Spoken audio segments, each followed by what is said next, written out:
Last year, I decided to share some of my essays I've written in a new format by creating video essays. Your response to that first video was better than I could have ever expected. It was all the encouragement I needed to continue this pursuit, which leads me to today's essay. It's titled Gnaw 15 for 15, My Favorite Restaurant in Seattle. When Brendan and I lived in Los Angeles, I decided to begin writing about my experiences at local restaurants.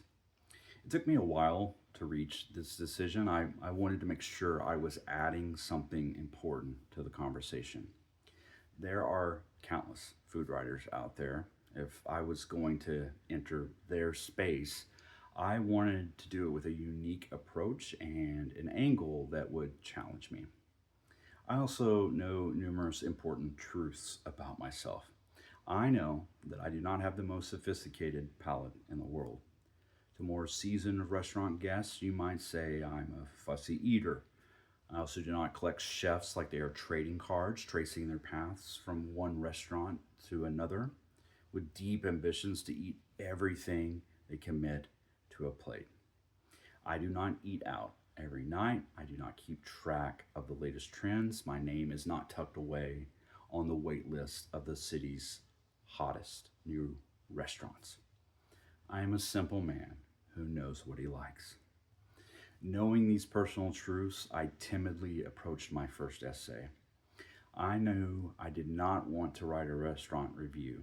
The City of Gold, the documentary about the heralded food critic for the Los Angeles Times, Jonathan Gold, rolling around in my head, I wanted to convey an emotional connection with my experience.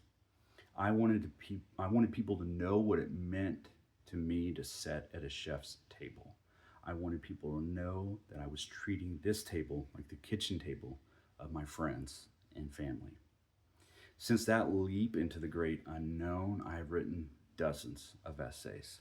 With each publication, I've grown more confident and sure of myself. My food observation muscle has grown stronger. Now, I do not know if I've convinced anyone to take my advice, but I have tried to approach each essay with the goal of delivering the kind of honesty I seek in the writing of others. As I thought about the 15th anniversary of my website and how to celebrate each recurring topic, I struggled with the best way to encapsulate this culinary journey of mine. I thought about returning to the side of my first Seattle review. I gave brief thought to a ranking of all the restaurants I have rated on Yelp. I got overly excited about exploring a string of eateries saved on my enormous wish list. And finally, I landed on narrowing my favorites down to a single restaurant. At first, this seemed like an impossible task, but as I began to explore the reasoning behind the restaurants I love, a clear winner emerged. Before the pandemic, when culinary curious friends visited me from out of town, I whisked them away to my favorite restaurant in Seattle. In Ballard, I walked them through the doors of the Sexton. Together, we would devour small, seasonal plates. We'd play roulette with bartenders talented enough to build delicious cocktails based on nothing more than what you love. And we talked and we laughed for countless hours in the dark, homey and bohemian space that was the Sexton. The Sexton did not survive the pandemic. For me, it became another victim, another lost haunt, another slice of Seattle that I'll never get back. Now I speak of it in the past tense. I seek neighbors who remember the joy of that special place. I search city streets and neighborhoods that bring me close to a similar experience.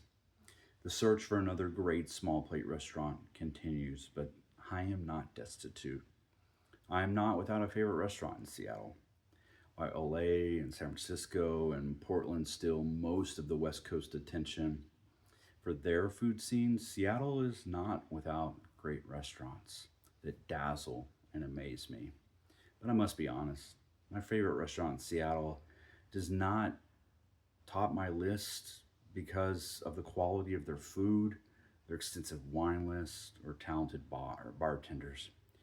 Osteria La Spiga is my favorite restaurant in Seattle because of the emotional connection I possess with this special place on a busy block deep in Seattle's Capitol Hill neighborhood. My friend Tim loved La Spiga. I shared countless meals with him here. He never let me pick up the check no matter how I fought him. He took a photo of Brandon and I at La Spiga. It was one of my favorite photos. It sits on my desk. Every day I'm in the office, it's the first thing to greet me and always makes me smile. Tim is gone now. A heart attack stole him from us. Gone before he met the back half of his 40s. I cannot help but think of Tim when I think of La Spiga. On the patio of La Spiga, I celebrated my graduation from Seattle University with my adopted family. On a warm June evening in 2013, my parents could not make the trip to Seattle because my youngest brother needed them more than I did. As badly as I wanted them to be there, I understood. They were deeply and dearly missed, but I still felt loved and celebrated. Graduating with a master's degree was no easy feat, but Tim, JR, and Patrick made me feel cherished. From that busy patio, my journey deep into the nonprofit sector has morphed and taken countless turns and pointed itself toward a true North Star. At La Spiga, I spent hours lost in conversation with good friends. I fell deeply in love with Brandon. In the last 2 months alone, we have been there twice, and we have had conversations I will hold dear for the rest of my life. I swear they are putting something in that bolognese. I know there are other Italian restaurants in Seattle. My neighbors might argue there are better spots than my preference. You know what? They might be right. I'll never know. La Spiga it isn't just another restaurant to me. It is a special stage where my life has unfolded in exceptional ways. So if you find yourself in Seattle visiting me from some far off corner of the globe, I will suggest we take a trip to an Italian spot I know on the hill. Without a doubt, I will long for the food, the cocktails, and wine, but more than that, I will find myself excited to etch new memories into the stone of my life. And that is the essay. As always, I want to hear from you. Where is your favorite restaurant? What's its name, and what makes it so special? Drop me a line in the comments. While you're thinking about that place, please subscribe or follow along. Until next time, be good to each other.